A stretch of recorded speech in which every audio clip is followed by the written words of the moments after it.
One of the most basic functions of the merchant control panel is what we call the virtual terminal.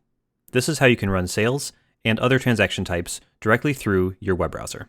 From the home screen, you can click on credit card sale, or if it's active on your account, electronic check sale, to begin a transaction immediately. And also over here in the main menu, you can go into credit cards and do other transaction types, or electronic check and do some others.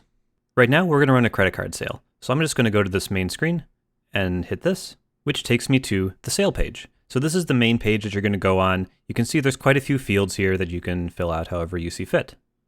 Required fields are marked with a red asterisk. So in this case, I need to enter a credit card number, expiration date, and amount. Everything else on this page is optional. So I'm going to enter some customer info. You'll see that as you fill out the form, the fields will turn green to know that there is valid content in them.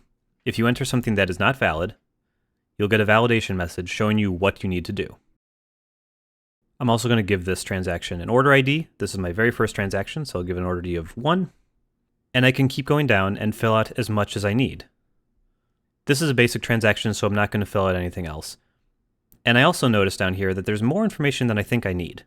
All this shipping information, I'm not going to need this. All I do are face-to-face transactions, so I don't need that. And also, I don't want to use the product manager. I want to get rid of that because this is taking up space that I could better use for other things. Up here at the top of the page, you see a plus icon and a wrench icon. If you click the wrench, that brings you into the form configuration mode. And you can see all the fields that we have. They're grayed out right now, so you can't interact with them. But you can hit these X icons next to each field to show it or hide it. I'm going to go down to the ones that I wanted to hide. Here's the product manager. Hit that. And then everything under shipping. Okay, now with all those gone, I'm going to go back to the top, hit the save icon. And now, when I look at the page, you can see that product manager is gone and there's no shipping information anymore, but everything else is here. This allows you to customize the form however you like, and you can show just the fields you want. And in any case where you want to show more just temporarily, you can hit this plus icon to show every single field available. Hit minus to go back to your normal set. You'll also notice that some fields have informational buttons on them. You can hover over the eye, and you'll get a pop-up showing you what exactly this field is looking for. Okay, now that everything's filled out, I can go to the bottom of the page. You'll see a checkbox down here to send a receipt email. If I check this, upon a successful transaction, any billing email address that I enter will receive an email indicating the transaction was approved. If I leave that unchecked, an email won't go out. I'm just going to hit charge. All right, perfect. The transaction was approved, and I can see all of the transaction information right here.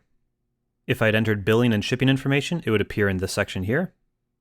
I get an auth code back from the credit card processor, and I get a transaction ID, and this is a value that is used internally and is totally unique to this transaction. In your account, you will never have two transaction IDs that are exactly the same.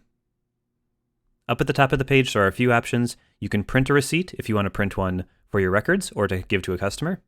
You can email a receipt, and this will let you enter any email that you'd like and send the email to them. And if these are available for your account, you can click Create Subscription to create a recurring subscription for this customer, or you can add to the vault to add this customer to your customer vault and charge them at a later date.